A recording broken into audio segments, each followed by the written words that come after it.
తెలంగాణలో ఏర్పడినటువంటి కాంగ్రెస్ ప్రభుత్వం తాను ఇచ్చినటువంటి హామీలను పూర్తి చేయగలుగుతుందా? కేవలం శ్వేతపత్రాలతో టైంపాస్ చేస్తుందా?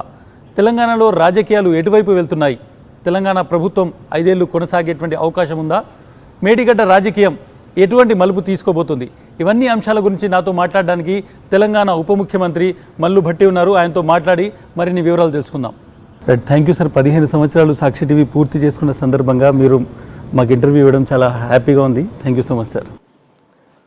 చాలా సంతోషం. నాకు కూడా 15 సంవత్సరాలు పూర్తి చేసుకున్న సాక్షి టీవీకి కానీ పేపర్కి కానీ ఇంటర్వ్యూ ఇవ్వటం అనేది నాకు కూడా సంతోషంగానే ఉంది. ఎందుకంటే ఈ సాక్షి టీవీ మొదలుపెట్టే రోజుల్లో నేను కూడా దాంట్లో కొంత పాత్ర పోషించాను. మొదలుపెట్టిన రోజుల నుంచి నాకు బాగా తెలిసినటువంటి సంఘటనలు కూడా ఉన్నాయి. ఆనాడు మా అందరి ప్రీతమ నాయకుడు కాంగ్రెస్ ముఖ్యమంత్రిగా ఉన్నటువంటి డాక్టర్ వైఎస్ రాజశేఖర రెడ్డి గారు ఈ రాష్ట్రానికి కానీ దేశానికి కానీ కొన్ని విలువలతో కూడినటువంటి జర్నలిజాన్ని ప్రజలకు అందించాలనేటువంటి ఆలోచనతో, ఒక ఉన్నతమైనటువంటి ఆశయం ఆలోచనతో పెట్టినటువంటి పేపరు. అటువంటి పేపరు విజయవంతంగా 15 సంవత్సరాలు పూర్తి చేసుకున్నందుకు సంతోషంగా ఉంది. రైట్ సార్, 3 నెలలు కావస్తుంది సార్. తెలంగాణలో కొత్త ప్రభుత్వం ఏర్పడింది, కాంగ్రెస్ ప్రభుత్వం ఏర్పడింది. 3 నెలల తర్వాత మీరు చాలా హామీలు ఇచ్చారు. ముఖ్యంగా 6 గ్యారంటీస్తో వచ్చారు. ఇప్పుడు ప్రభుత్వంలో ఉన్నారు, ఫైనాన్స్ మినిస్ట్రీ మీ దగ్గర ఉంది.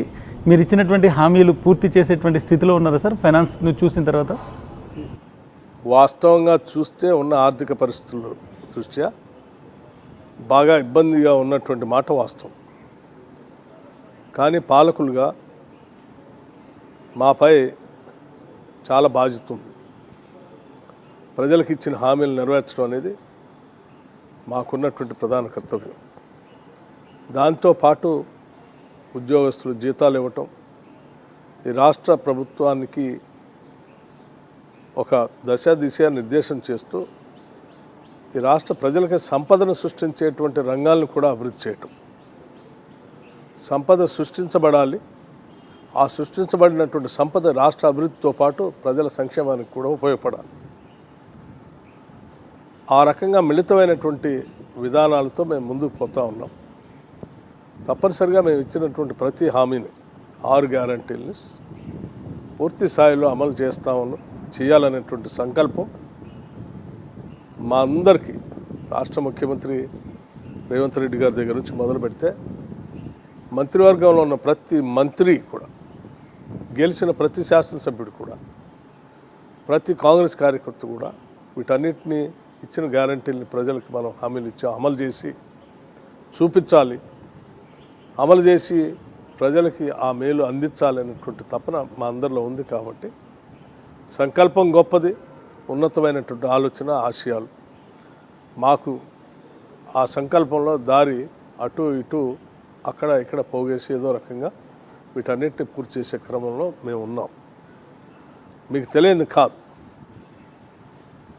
మేము చెప్పినటువంటి 6 గ్యారంటీల్లో మేము 7వ తారీఖు నాడు ప్రమాణ స్వీకారం చేస్తే కొద్ది రోజుల్లోనే, నెలలు కూడా కాదు, శాసనసభలో సభ్యులుగా మేము ప్రమాణం చేసిన గంటల వ్యవధుల్లోనే మహాలక్ష్మిలుగా మేము ప్రకటించి రాష్ట్రంలో ఉన్న మహిళల్ని, ఈ రాష్ట్రంలో వారు ఎక్కడి నుంచి ఎక్కడికి ప్రయాణం చేసినా ఆర్టీసీ బస్సులో ఉచితంగా ప్రయాణం చేస్తామని ఒక గ్యారంటీ ఇచ్చాం. ఆ గ్యారంటీని వెంటనే అమలు చేశాం. ఈరోజు దాదాపు 18 కోట్ల సార్లు ఈ రాష్ట్రంలో ఉన్న మహిళలు ఉచితంగా ప్రయాణం చేసినటువంటి 0 టికెట్స్ మనకున్నటువంటి లెక్క అంచనా దొరుకుతూ ఉంది. దీన్ని సంపూర్ణంగా విజయవంతంగా జరుగుతూ ఉంది. ఆనాడు కాంగ్రెస్ ప్రభుత్వంలో డాక్టర్ వైఎస్ రాజశేఖర రెడ్డి గారు ఉన్నప్పుడు సోనియా గాంధీ గారి నాయకత్వంలో రాజీవ్ ఆరోగ్యశ్రీ అనే పథకాన్ని ప్రవేశపెట్టాం. ఇది మధ్యలో వచ్చిన టీఆర్ఎస్ పార్టీ గత దశాబ్ద కాలంగా దాన్ని నిర్వీర్యం చేస్తే పెరిగిన ఖర్చుల దృష్ట్యా, హాస్పిటల్ బిల్లులు పెరిగిన దృష్ట్యా గతంలో ప్రతిపక్ష నాయకుడిగా కూడా శాసనసభలో చాలా సందర్భాల్లో లక్షలు బిల్లులు వేస్తూ ఉంటే ప్రజలు ఆ బిల్లులు కట్టలేక ఉన్న భార్య మెడలో ఉన్న పుస్తలు అమ్ముతూ ఉన్నారు, అరకొరగా ఉన్నటువంటి ఇళ్ళు అమ్ముతూ ఉన్నారు, ఉన్న అరెకరం భూమిని కూడా అమ్మేస్తూ ఉన్నారు, బజార్ను పడుతూ ఉన్నారు. దీని మీద ఆలోచన చేసి ఫీజులు నియంత్రణ చేయటమే కాకుండా రాజీవ్ ఆరోగ్యశ్రీ పెంచాలని చాలా సందర్భాల్లో చెప్పాం, చేయలేదు. మేము 6 గ్యారంటీల్లో దాన్ని ప్రకటించాం. అదే రోజు మళ్ళీ చెప్తా ఉన్నాం, శాసనసభ్యులుగా ప్రమాణ స్వీకారం చేసిన కొన్ని గంటల వ్యవధుల్లోనే 10 లక్షల వరకు వాళ్ళు వైద్యం చేయించుకోవడానికి రాజీవ్ ఆరోగ్యశ్రీ పథకాన్ని అమలు చేసే కార్యక్రమాన్ని లాంచ్ చేశాం. మీకు తెలియదు కాదు, నిన్నటికి నిన్న చాలామంది కరెంటు సంబంధించి ఉచితంగా వీళ్ళు 200 యూనిట్లు ఇస్తారా, ఒట్టి మాటలేనా, ఇస్తే ఎన్ని ఆంక్షలు పెడతారు అని రకరకాల కథనాలు రాశారు. దేశం అంతా కూడా ఆసక్తిగా ఎదురు చూసింది. అట్లాగే 500 రూపాయలకే గ్యాస్ సిలిండర్ గురించి వీటి మీద మేము లోతుగా కసరత్తు చేశాం. భారం ఎంత పడుతుందో కూడా మాకు తెలుసు. అయినప్పటికి కూడా ఇచ్చిన గ్యారంటీలు హామీలను అమలు చేయాలనే ఆలోచనతో చాలా పకడ్బందీగా ఆలోచన చేసి ఆర్థికపరమైనటువంటి పరిస్థితులను గాడిలో పెడుతూ ఈ 2 గ్యారంటీలని నిన్న మేము లాంచ్ చేశాం. దానికి ఏమీ నిబంధనలు కూడా పెట్టలేము మేము. రేషన్ కార్డు అనేది కంపల్సరీ అని చెప్తున్నారు. రేషన్ కార్డు అనేది ఫ్యామిలీ యూనిట్ అనేది మన రాష్ట్రంలో ఎవరికైనా ఏ పథకం ఇవ్వాలన్నా కుటుంబానికి ఇస్తామని చెప్తాం. కుటుంబానికి లెక్క ఏంటి రాష్ట్రంలో? కుటుంబం అంటే ఆ కుటుంబానికి రేషన్ కార్డు అనేది పరమావధిగా పెట్టుకొని ముందుకు పోతుంది. ఏ పథకం అయినా ఇదే కాదు, మీరు దేన్ని తీసుకున్నాడు. సో రాష్ట్రంలో ఒక ఫ్యామిలీ కంటే ఒక రేషన్ కార్డు, ఫ్యామిలీ పెరిగిందనుకో ఆ కుటుంబంలో మళ్ళీ పెళ్ళై ఇంకో పిల్లగాడు పెళ్ళై అయితే ఆడపిల్లకి పెళ్ళి అయిపోతే అది ఇంకో కుటుంబంగా మారుతుంది, దానికి ఒక రేషన్ కార్డు ఇస్తాం. సో అది యూనిట్గా తీసుకోవటం అనేది జనరల్గా జరిగేటువంటి ప్రక్రియ. చాలామందికి మాకు రేషన్ కార్డులు కొత్త ఇవ్వలేదు. 200 యూనిట్ వరకు ఉచితంగా కరెంట్ ఇచ్చేటువంటి కార్యక్రమంలో చాలామంది రకరకాల కథనాలు రాస్తాం. మేము చాలా స్పష్టంగా చెప్పాం, 200 యూనిట్ల వరకు డొమెస్టిక్ పర్పస్ కోసం, గృహ అవసరాల కోసం ఉచితంగా కరెంటు ఇవ్వబోతున్నామని నిన్న లాంచ్ చేశాం. దానికి 200 లోప 200 వరక 200 వరకు ఇస్తాం. అట్లాగే ఆ కండిషన్ పెట్టారు, ఈ కండిషన్ పెట్టారు, వీళ్ళని ఎవరిని తొలగించలేదు. అర్హత కలిగిన ప్రతి ఒక్కళ్ళే 200 యూనిట్ల వరకు ఫ్రీగా కరెంట్ ఇవ్వబోతున్నాం అనేది స్పష్టంగా చెప్పాం. ఇది వైబులా సార్? మీరు ఎనర్జీ మినిస్టర్ కూడా అంటే లాంగ్ టర్మ్లో సక్సెస్ మీరు చేయగలుగుతారా సార్? చేయగలుగుతాం. ప్రపంచం అంతా రకరకాల మార్గాల్లో వెళ్తుంది. ఇప్పుడున్నటువంటి ట్రెడిషనల్ కన్జర్వేటివ్ పవర్తో పాటు గ్రీన్ ఎనర్జీకి వెళ్ళి కూడా వెళ్తుంది. ఎనర్జీని ఉత్పత్తి చేసుకునే ప్రక్రియ కూడా మనం ముందుకు పోవాలి. ఆ కార్యక్రమంలో భాగంగా మేము కొన్ని ప్రణాళికలు తయారు చేసుకున్నాం. ఎనర్జీ పాలసీని కొద్ది రోజుల్లో ప్రకటిస్తాం. తప్పనిసరిగా మనం గతంలో ఉచిత కరెంట్ ఇవ్వటం సాధ్యం కాదని చెప్పారు రైతులకి. ఆనాడు రాజశేఖర రెడ్డి గారు కాంగ్రెస్ పార్టీ పిసిసి అధ్యక్షుడిగా, సిఎల్పి లీడర్గా ఉండి ఈ ఉచిత కరెంట్ని ప్రకటిస్తామని అన్నప్పుడు చాలామంది ఇది సాధ్యం అవుతుందా, తీగలు పట్టుకోవాల్సి వస్తుంది, బట్టలారు వేసుకోవాల్సి వస్తుంది అన్నారు. దేశవ్యాప్తంగా ఇది సాధ్యం కాదన్నారు. కాంగ్రెస్ పార్టీ చేసి చూపించింది కదా, సాధ్యం అయింది కదా. ఆనాటి నుంచి ఈనాటి వరకు ఉచితంగా ఇస్తూనే ఉన్నాం కదా రైతులకి. అట్లాగే ఇది కూడా సాధ్యం అవుతుంది అంటే సాధ్యం అవుతుంది. ఇది కాంగ్రెస్ పార్టీ తప్పనిసరిగా అంచనాలు వేసిన తర్వాతనే లెక్కలు కట్టి దానికి అనుగుణంగా మేము చేస్తున్నాం. అట్లాగే 500 రూపాయల సిలిండర్ ఇచ్చే కార్యక్రమాన్ని కూడా చాలామంది రకరకాల మాటలు చెప్పారు, కానీ చాలా స్పష్టంగా 500 రూపాయలకే గ్యాస్ సిలిండర్ ఇస్తామనేటువంటి కార్యక్రమాన్ని నిన్న చాలా స్పష్టంగా హైదరాబాద్ సెక్రటేరియట్లో లాంచ్ చేసి పబ్లిక్ మీటింగ్ కూడా పెట్టి ఈ రాష్ట్ర ప్రజలకు చెప్పాం. అంటే 6 గ్యారంటీలకు సంబంధించి అత్యంత విలువైనటువంటి 4 గ్యారంటీలను ఇప్పటికే ప్రకటన చేసి మొదలు పెడతా ఉన్నాం. మిగతా వాటికి సంబంధించి కసరత్తు చేస్తూ ఉన్నాం. విధి విధానాలు తయారు చేయడానికి, లెక్కల్లో అంచనాలు తెప్పించుకోవడానికి ఆ సమయాన్ని తీసుకొని అంచనాలు సరిగా వేసి చేయాలనే ఆలోచన ముందు. కానీ ప్రతిపక్షాలు ఏమంటున్నాయంటే సార్, ఎందుకంటే గతంలో ప్రభుత్వాలే సెలెక్ట్ చేసి ఇస్తూ ఉండేవాళ్ళు. మేము అలా చేయదలుచుకోవాలి. ప్రజల దగ్గరికి వెళ్ళి ఇగో ఈ గ్రామంలో ఎంతమంది ఉన్నారు, గ్రామ సభలు పెట్టాం. మున్సిపాలిటీ సర్పంచ్ సెంటర్స్ ఉంటే డివిజన్స్లో సభలు పెట్టాం. టెంట్ వేసాం, అధికారులు పంపించాం, ప్రజలను ఆహ్వానించాం. ఇన్ని గ్యారంటీలు మేము ప్రకటించాం. ఈ గ్యారంటీల్లో ఎవరెవరికి ఏం కావాలో అర్హత ఉన్నారో మీరే అప్లికేషన్ పెట్టుకోండి అని చెప్పాం. కొత్తగా ఇందిరమ్మ కమిటీలు తీసుకొస్తున్నారు కదా సార్, మరి దీని ద్వారా మీ వాళ్ళకే ఇస్తారనేటువంటి ఒక విమర్శ వస్తుంది కేవలం కాంగ్రెస్ చాలా వాళ్ళకి. స్పష్టత ఇచ్చాం కదా, గ్రామ సభలు పెట్టి ఆ గ్రామ సభలో అర్హత ఉన్నటువంటి వాళ్ళందరినీ అప్లై చేసుకోమని చెప్పాం. అప్లై చేసుకున్నటువంటి వాళ్ళందరూ, అర్హత ఉన్నటువంటి వాళ్ళందరికీ, ఈ రాష్ట్రంలో పుట్టిన ప్రతి బిడ్డ మాకు కావాల్సినటువంటి బిడ్డే, మన బిడ్డే. ఎవరు వెనకబడ్డా, ఎవరి సంక్షేమ కార్యక్రమాలు అందుకోలేకపోయినా అది వాళ్ళకి ఎంత బాధ ఉంటుందో అంతకంటే బాధ మాకు కూడా ఉంటుంది. కాబట్టి దీంట్లో రాజకీయాలకు అతీతంగా రాష్ట్రంలో ఉన్నటువంటి అన్ని కుటుంబాలకి ఈ లబ్ధి కార్యక్రమాలు చెందాలనేటువంటి ఆలోచన చాలా స్పష్టంగా ఉన్నాం. ఆ స్పష్టత లేకపోతే గ్రామ సభలు పెట్టి నేరుగా టెంట్ వేసి మైక్ పెట్టి అధికారులను పంపించి ముందే టమ్కి వేయించి అందరినీ అప్లికేషన్లు పెట్టుకోండి అని చెప్పాం కదా. కేవలం వాళ్ళలాగా డబల్ బెడ్రూమ్ ఇళ్ళని టీఆర్ఎస్ కార్యకర్తలకి కట్టలేదు, కట్టిన 4 కూడా టీఆర్ఎస్ కార్యకర్తలకు ఇచ్చే కార్యక్రమం చేశాం. లేకపోతే టీఆర్ఎస్ జెండా కడితేనే మా స్కీమ్ ఇస్తామని చెప్పారు. మేము అలా చేయదలుచుకోలేదు, అందరికీ ఇస్తాం. బీఆర్ఎస్ చాలా విమర్శలు చేస్తుంది సార్. ఒకటి, కేవలం శ్వేతపత్రాలు విడుదల చేసి టైంపాస్ చేస్తున్నారు, బస్సుల్లో ఫ్రీ అన్నారు, ఆటో వాళ్ళకి ఏం దారి చూపెట్టట్లేదు, బస్సులు కరెక్ట్గా లేవు, at the same time current ఇస్తామని చెప్తున్నారు, దానికేమో రేషన్ కార్డు ఒక లంకె పెట్టిండ్లు, ఇటువంటి విమర్శలు చేస్తున్నారు. ముఖ్యంగా కేటీఆర్ కావచ్చు. రేషన్ కార్డు ఎవరికి ఇస్తారు అంటే కొత్త రేషన్ కార్డు ఇవ్వకముందే మీరు కేటీఆర్కి బహుశా రాష్ట్రం మీద, కుటుంబ వ్యవస్థ మీద అవగాహన లేకపోతే నేనేం చేయలేను. కుటుంబానికి కొలబద్ద ఏంటి? ఒక యూనిట్గా తీసుకుంటాం, ఆ యూనిట్లో రేషన్ కార్డుని యూనిట్గా తీసుకుంటాం. అది అన్ని స్కీములకి ఉన్నది, అనాదిగా ఉన్నది. రేపొద్దున కుటుంబాన్ని ఏ రకంగా లెక్కేస్తారు మీరు? కొత్తగా పెళ్ళి అయినటువంటి వాళ్ళు చేయలేదు, కానీ మేము చేయదలుచుకున్నాం, స్పష్టత ఇవ్వదలుచుకున్నాం. కొత్తగా పెళ్ళైన ఆ కుటుంబం నుంచి తనకు భార్య వచ్చింది, అదొక కుటుంబం యూనిట్గా మారుతుంది, వాళ్ళకో రేషన్ కార్డు ఇవ్వాలి. 10 ఏళ్ళు వాళ్ళు ఇవ్వలే, కానీ మేము ఇస్తాం. కరెంట్ ఉంది, డొమెస్టిక్ అవసరాల కోసం వచ్చాం. డొమెస్టిక్ అవసరాలు అంటే ఏంటి? ఇంటి అవసరాలు. ఇల్లు అంటే ఎవరిది? ఒక కుటుంబం, అంతే కదా. ఆ కుటుంబానికి ఇస్తాం, తప్పే ఉంది దీంట్లో.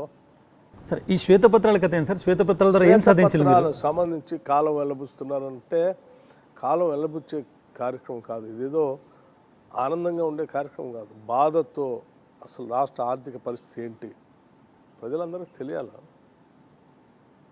ఈ రాష్ట్రం ప్రజలది, మనకి కస్టోడియన్స్ లాగా ఒక బాధ్యత ఇచ్చారు తప్ప మన ఇష్టాల ప్రకారం ఇష్టం వచ్చినట్టుగా చేయటానికి కాదు. సో ఈ 10 ఏళ్ళు కొట్లాడి తెచ్చుకున్నాం రాష్ట్రాన్ని. ఇక్కడ ఉన్న వనరులు, సంపద ఏమైంది, దేనికోసం ఖర్చు పెట్టారు, ఎలా ఖర్చు పెట్టారు, ఎన్ని అప్పులు చేశారో, ఎంత అగాధంలో ఉంది, ఎంత బాగా ఉంది పైన అనేది రాష్ట్ర ప్రజలందరికీ తెలియాలి. ముందు అదంతా తెలిస్తే ఆ తెలిసిన దగ్గర నుంచి మనం దీని నిర్మాణం ఎట్లా చేయాలో స్పష్టంగా చేయగలం. ఈ వాస్తవ విషయాలనే ప్రజల ముందు ఉంచాము. మేము శ్వేతపత్రంలో ఎక్కడ మా రాజకీయ ఉపన్యాసాలు చెప్పలే. శ్వేతపత్రంలో ఆర్థిక పరిస్థితి ఏంటి, ఆ ఆర్థిక పరిస్థితి ఫైనాన్స్ డిపార్ట్మెంట్లో ఉన్న లెక్కలు, ఆర్బీఐ దగ్గర ఉన్న లెక్కలు, ఆ లెక్కలనే సభలో పెట్టాం, రాష్ట్ర ప్రజలకు తెలియజెప్పాం. ఇది మీరు తెలియకుండా దాచిపెట్టారు. 10 ఏళ్ళుగా మీరు అనేక కార్పొరేషన్లు పెట్టి లక్షల కోట్లు అప్పు తెచ్చారు. అప్పులు తెచ్చుతున్న ప్రతి సందర్భంలో శాసనసభలో ప్రతిపక్ష నాయకుడిగా నేను చాలాసార్లు అడిగాను, కనీసం మీరు పెట్టేటువంటి ఈ ప్రాజెక్టులకు సంబంధించి బ్యాంకుల నుంచి కమర్షియల్ రేట్ ఆఫ్ ఇంట్రెస్ట్తో పెద్ద ఎత్తున వడ్డీలు తీసుకొస్తున్నారు, ఇది భారం కాబోతూ ఉంది, దానికి సంబంధించిన డిపిఆర్లు ఏమున్నాయి, ఆ డిపిఆర్లు సభకి ఇవ్వండి, మాకు ఇవ్వండి అని అన్నాం. చాలా సందర్భాల్లో ఇస్తాం, అందరి హక్కు ఇది, సభలో అందరికి ఇస్తాం, మీ ఒక్కరికే కాదన్నారు. ఇస్తాం అన్నారు, కానీ 10 ఏళ్ళు ఏ ఒక్కరోజు కూడా డిపిఆర్ ఒక్క ప్రాజెక్ట్ కూడా ఇవ్వలేదు. అంటే ఎందుకు ఇవ్వలేదంటే దాంట్లో ఉన్న లోపాలు బయటకు వస్తే రాష్ట్ర ప్రజలకు తెలుస్తాయని. కానీ ప్రజలకు కదా తెలవాల్సింది. ఆ తెలిసే కార్యక్రమాన్ని ప్రజలకు చెప్పి కరెంటు పరిస్థితి, నీళ్ల పరిస్థితి, అప్పుల పరిస్థితి, ఆర్థిక పరిస్థితి, ఆనాడు ఉన్న పరిస్థితి, ఈనాడు ఉన్న పరిస్థితి, ఇక్కడ నుంచి మేము ఏ రకంగా దీన్ని నిర్మాణం చేయబోతున్నాం అనేది స్పష్టంగా చెప్పాం. దీంట్లో తప్పే ఉంది. ఇరిగేషన్కి సంబంధించి ఒక వార్ జరుగుతుంది. మేడిగడ్డకు కాంగ్రెస్ పార్టీకి సంబంధించి మీరు అందరు వెళ్ళారు, ప్రభుత్వం వెళ్ళింది, ముఖ్యమంత్రి వెళ్ళారు. ఇప్పుడు బీఆర్ఎస్ వాళ్ళు కూడా మేడిగడ్డకు పోయిండ్లు. అక్కడ నుంచి మీరు రిపేర్ చేసి నీళ్ళు ఇవ్వాలనేటువంటిది వాళ్ళ డిమాండ్. పోవాలి. టీఆర్ఎస్ వాళ్ళే కాదు, బీఆర్ఎస్ వాళ్ళే కాదు, ఈ రాష్ట్రంలో ఉన్నటువంటి ప్రతి పౌరుడు అక్కడికి వెళ్ళి చూడాలి. ఎందుకంటే దాంట్లో ఖర్చు పెట్టిన ప్రతి పైసా ఈ రాష్ట్ర ప్రజల స్వేదం. కొంత రకరకాల పన్నులు, డైరెక్ట్ ట్యాక్స్ కావచ్చు, ఇండైరెక్ట్ ట్యాక్స్ కావచ్చు, ప్రతి వాడు అంటే చివరికి కూలీనాలు చేసుకొని 100 రోజులు పనికి పోయేటువంటి వాళ్ళు కూడా ఈ రాష్ట్రంలో ఉల్లిగడ్డ కొనో, పప్పు కొనో, చింతపండు కొనో, నూనె కొనో, బియ్యం కొనుక్కొనో జిఎస్టీ రూపాయన పన్నులు కడతా ఉన్నారు. ఆ పన్నుల రూపాయన వచ్చిన డబ్బే ఈరోజు గోదావరిలో పోసారు. పోసి ఏం చేశారు? కేవలం 38,000 కోట్లతో మొదలుపెట్టిన ప్రాణహిత చేవళ్ళ ప్రాజెక్టు సంబంధించి ఆల్రెడీ 10,000 కోట్లు ఖర్చు పెడితే మిగిలిన 28,000 కోట్లతో ముగించాల్సిన ప్రాజెక్ట్ని మీరు రీడిజైనింగ్ అని చెప్పి కింది తీసుకొని వచ్చి 152 మీటర్ల ఎత్తులో కట్టాల్సినటువంటి ప్రాణహిత చేవళ్ళ ప్రాజెక్ట్ని కాళేశ్వరం పేరు మీద 100 మీటర్లలోనే కట్టి దానికి మళ్ళీ 28,000 కోట్లతో దాన్ని 1,44,000 కోట్లకు పెంచి రీడిజైన్ చేసి ఖర్చు పెట్టారు. ఏం చేశారు దాంట్లో? తెలంగాణ వ్యాప్తంగా నీళ్ళు వస్తుందని చెప్తున్నారు. అదే అన్న, ఏం చేశారు మీరు దాంట్లో? మేడిగట్ట కట్టారు, అన్నారం కట్టారు, సుందెళ్ళ కట్టారు, ఇది కాళేశ్వరం అన్నారు. మేడిగడ్డ ఏమైపోయింది? పగిలిపోయింది. చిన్న పగుళ్ళు మాత్రమే వచ్చినాయి, దాన్ని రిపేర్ చేయొచ్చు అంటారు బీఆర్ఎస్ వాళ్ళు. నేను చెప్తున్నా, అసలు పగిలిపోయింది. సుందెళ్ళు ఏమో కింద నుంచి నీళ్ళు లీక్ అయి వస్తూ ఉన్నాయి, ఎప్పుడైనా అది ఏదైనా కావచ్చు అని చెప్తా ఉన్నారు. మేము చెప్పింది కాదు కదా, డ్యామ్ సేఫ్టీ అధికారులు గవర్నమెంట్ ఆఫ్ ఇండియా నుంచి వచ్చి వాళ్ళు పరిశీలన చేసి వాళ్ళు ఒక రిపోర్ట్ ఇచ్చారు. ఇది ప్లాన్ ప్రకారం డిజైన్ చేయలే, డిజైన్ ప్రకారం ఎగ్జిక్యూటివ్ చేయలే. దానివల్లనే ఇదంతా ఇట్లా అయిపోయింది. దీంట్లో అన్ని నీళ్లు ఖాళీ చేసి దీన్ని తొలగించి మళ్ళీ కడితే తప్ప ఇది నిలబడదని చెప్పారు. మేము చెప్పింది కాదుగా. ఎవరి సొమ్ము అది? ప్రజల సొమ్ము కదా. తక్కువ 28,000 కోట్లతో అయ్యేదాన్ని 1,44,000 కోట్లకు పెంచి ప్రజల సొమ్మనంతా ఇది అద్భుతమని తీసుకొచ్చి ఆడ ఖర్చు పెట్టి అది దేనికి పనికి రాకుండా చేసి ఇవాళ రాష్ట్రానికి ఒక గుదిబండలాగా మార్చారు. ఆడ నడపడానికి 10,000 కోట్లు కరెంటు ఖర్చులు అని చెప్తా ఉన్నారు. రాష్ట్రం మొత్తానికి కరెంటు ఖర్చు అయ్యే ఖర్చు ఒక ఎత్తు, ఒక కాళేశ్వరంలో అయ్యే ఖర్చు ఒక ఎత్తు. అంటే కాళేశ్వరం నీకు మీరు చేయరా సార్? నేను చెప్తా ఉన్నాను దాని మీద ఎంత ఏం పెట్టారు, ఏం జరుగుతుంది. ఇంకా మీరు ఇప్పుడే నేను మాట్లాడుతుంటే ఒక మాట చెప్పారు, నీళ్ళన్నీ బారుతున్నాయి కదా. యాడ నుంచి బారుతున్నాయి? నీళ్లు పారే శ్రీపాద ఎల్లంపల్లి నీళ్లు బారుతున్నాయి.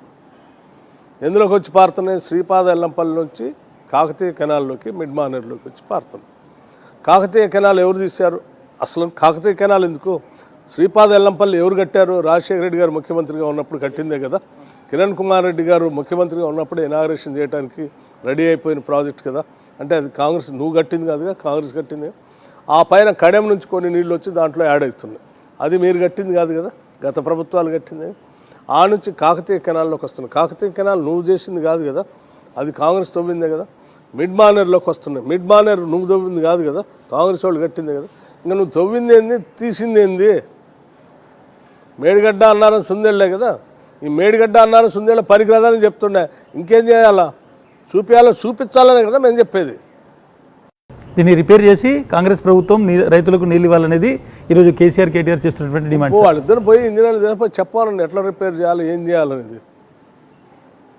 మేము కాదట్లేదు కదా. టెక్నికల్ వ్యవస్థ, ఇంజనీరింగ్ వ్యవస్థ ఉంది, డ్యామ్ సేఫ్టీ అధికారులు ఉన్నారు దేశం మొత్తం మీద. పెద్ద పెద్ద ప్రాజెక్టులు ఇవి. వాళ్ళు వచ్చి చూసి వాళ్ళు టెక్నికల్గా ఏం చెప్తే అది చేస్తాం తప్ప నువ్వు పోయి చెప్తే చేయరు కదా.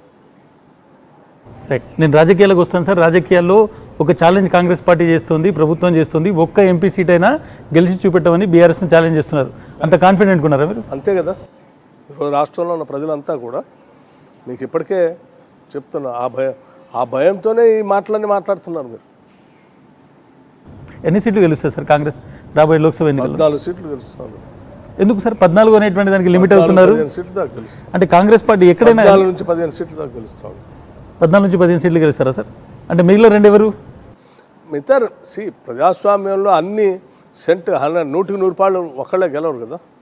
రైట్, ఇంకొకటి సార్, చాలా దేశంలో ఉన్నటువంటి రాజకీయాలు చూస్తే నిన్న హిమాచల్లో జరిగింది, చాలా స్టేట్స్లో కాంగ్రెస్ పార్టీ 5 ఏళ్ళు ఇక్కడ ఉండదు, కాంగ్రెస్ పార్టీకి సంబంధించి చీలిక జరుగుతుంది, ప్రభుత్వం పడిపోతుంది అనేటువంటి కామెంట్స్ బీజేపీ నుంచి వస్తున్నాయి. 5 ఏళ్ళు కాదండి, 10 ఏళ్ళు సుస్థిరంగా ఈ రాష్ట్రానికి ఇందిరమ్మ రాజ్య పాలన అందిస్తాం. సరే, చాలామంది రకరకాల కళలు కంటూ ఉంటారు, ఉన్న ప్రభుత్వాన్ని పడగొట్టి మేము ఎప్పుడు కూర్చుందామని. అలా కూర్చుందామని కళలు కనేటువంటి వాళ్ళు ఎప్పుడు కళలు కంటూనే ఉంటారు. కానీ ప్రజలు గమనిస్తూ ఉంటారు కదా, ఎవరిని కూర్చోబెట్టాలి, ఎవరితో పాలన అందించుకుంటే మేలు జరుగుతుందని. ఇవాళ కాంగ్రెస్ పార్టీ వచ్చి 3 నెలలు కాలేదు. ఇవాళ మొదటి నెలలోనే ప్రభుత్వ ఉద్యోగులందరికీ జీతాలు ఇచ్చే పరిస్థితి తీసుకొచ్చాం. ఆర్థిక వ్యవస్థను ఘాట్లో పెట్టి మధ్యాహ్న భోజనం వండేటువంటి వాళ్ళకి, అంగన్వాడీ వర్కర్స్కి, ఆశా వర్కర్స్కి కొన్ని నెలల నుంచి మీరు జీతాలు ఇట్లా మేము ఇస్తూ ఉన్నాం. మహాలక్ష్ములుగా ఈ రాష్ట్రంలో ఉన్న మహిళలందరినీ గౌరవించాలని మేము మహిళల్ని అత్యంత ప్రాధాన్యత ఇచ్చి ముందుకు తీసుకోవాలని ఆనాటి ఉమ్మడి రాష్ట్రంలో కూడా చెప్పాం. మీరు పూర్తిగా గాలి వదిలేశారు. మేము మొదలుపెట్టాము, వాళ్ళని గౌరవిస్తున్నాం. ఫ్రీ బస్సులు, ఆర్టీసీ బస్సులు వాళ్ళకి పేరు మీద తిరగటానికి ఇచ్చాం. రేపు ఇదేంటి మన గ్యాస్ సిలిండర్ 500కి ఇస్తున్నాం, వాళ్ళకి పనికొచ్చేది. కరెంటు బిల్లు కూడా వాళ్ళే భారం వేసుకొని ఇంటింటి రూపాయి పోగేసి కడతా ఉంటారు, వాళ్ళకే ఉపయోగం. రేపొద్దున ఈ అంగన్వాడీ ఆశా వర్కర్స్ మధ్యాహ్న భోజనం వండేటువంటి మహిళలందరికీ బిల్లు ఇవ్వబోతున్నాం. మళ్ళీ తిరిగి మేము ఆ రోజుల్లో మా కాంగ్రెస్ ప్రభుత్వంలో మొదలుపెట్టినటువంటి సెల్ఫ్ హెల్ప్ గ్రూప్స్, డ్వాక్రా సంఘాలు, వడ్డీ లేని రుణాలు అనేది ఒక అద్భుతమైన కార్యక్రమం. మహిళా సాధికారత కోసం ఆ రోజు రాష్ట్రంలో మేము తీసుకున్న కార్యక్రమం. ఇవాళ మీరు 10 ఏళ్ళు దాన్ని గాలికి వదిలేస్తే మళ్ళీ మేము అధికారంలోకి వచ్చిన దగ్గర నుంచి నిర్ణయం తీసుకున్నాం. ఈ 5 సంవత్సరాలు దాన్ని తిరిగి పునఃప్రారంభించాలి. రాష్ట్రంలో ఉన్నటువంటి సగపైన ఉన్నటువంటి మహిళలందరికీ వడ్డీ లేని రుణాలు ఇచ్చి 1000 కోట్లు మహిళలకి సర్క్యులేషన్లో తీసుకొని వస్తే ఆ కుటుంబ వ్యవస్థ పెరుగుతుంది, గ్రామీణ ప్రాంతాల్లో ఆర్థిక పరిస్థితి పెరుగుతుంది. దాని ద్వారా ఏంటి జీవన స్థితిగతులతో పాటు పేయింగ్ కెపాసిటీస్ కూడా పెరుగుతాయి. బట్ మీరు చేయాలనుకుంటున్నాం, మాకు ఎంత భారమైనా చేస్తాం. 5 years ప్రభుత్వం ఉండాలి, ఆపరేషన్ లోటస్ తెలంగాణలో కూడా జరుగుతుంది అనేటువంటి దాని మీద మీకు ఏమైనా థ్రెట్ కనిపిస్తుందా సార్ బీజేపీ నుంచి? మేము సంపూర్ణమైనటువంటి నమ్మకంతో ఉన్నాం. ప్రజలు మమ్మల్ని గెలిపించినటువంటి ప్రభుత్వం, ప్రజాస్వామ్యాన్ని గౌరవించాల్సిన బాధ్యత అందరిపైన ఉంది. ప్రజాస్వామ్యాన్ని ఉంచాం, మేము కూలుస్తాం అని చెప్పి ఆ రకమైనటువంటి పోకళ్ళతో పోయేటువంటి భారతీయ జనతా పార్టీ అట్లా మాట్లాడటమే సిగ్గుచేటు, తప్పది. పార్టీ నిర్ణయానికి మల్లుభట్టి ప్రతిసారి కట్టుబడి ఉంటున్నారు. ముఖ్యమంత్రి కావాల్సినటువంటి వ్యక్తి డిప్యూటీ అయ్యారు పార్టీ నిర్ణయం వల్ల అనేటువంటిది కూడా చర్చ ఉంది. ఒక రిగ్రెట్ ఉందా సార్ సీఎం కావాల్సింది డిప్యూటీ అయ్యాను అని? పార్టీ ఏ బాధ్యత చెప్తే ఆ బాధ్యతను సంపూర్ణంగా నిర్వర్తించడం అనేది నేను ప్రగాఢంగా విశ్వసించేటువంటి కార్యక్రమం, నమ్మేటువంటి కార్యక్రమం. నాకు పార్టీ అనేక సందర్భాలు అనేక రకాల బాధ్యతలు చెప్పింది. ఇచ్చిన ప్రతి బాధ్యతని సక్రమంగా నిర్వర్తిస్తానన్న నమ్మకంతో వాళ్ళు బాధ్యత చెప్తున్నారు. ఇది కూడా వాళ్ళు చెప్పిన బాధ్యత, సంపూర్ణంగా పనిచేసి న్యాయం చేస్తాను. Right sir, thank you so much sir, thank you so much మాట్లాడినందుకు. ఇది తెలంగాణ ఉప ముఖ్యమంత్రి మల్లు భట్టి విక్రమార్కతో స్ట్రైట్ టాక్. ప్రధానంగా బీఆర్ఎస్ చేస్తున్నటువంటి ఆరోపణలు ఎటువంటి నిజం లేదని, మేడిగడ్డకు వెళ్ళడమే కాదు ప్రజలందరినీ అక్కడ తీసుకెళ్లాలని, అక్కడ జరిగిన అవినీతిని ప్రజలకు చెప్పాలని, ఇక్కడ ఉన్నటువంటి ప్రభుత్వం మంచి చేయడానికి వచ్చిందనేటువంటిది మల్లు భట్టి విక్రమార్క చెప్తున్నటువంటి మాట.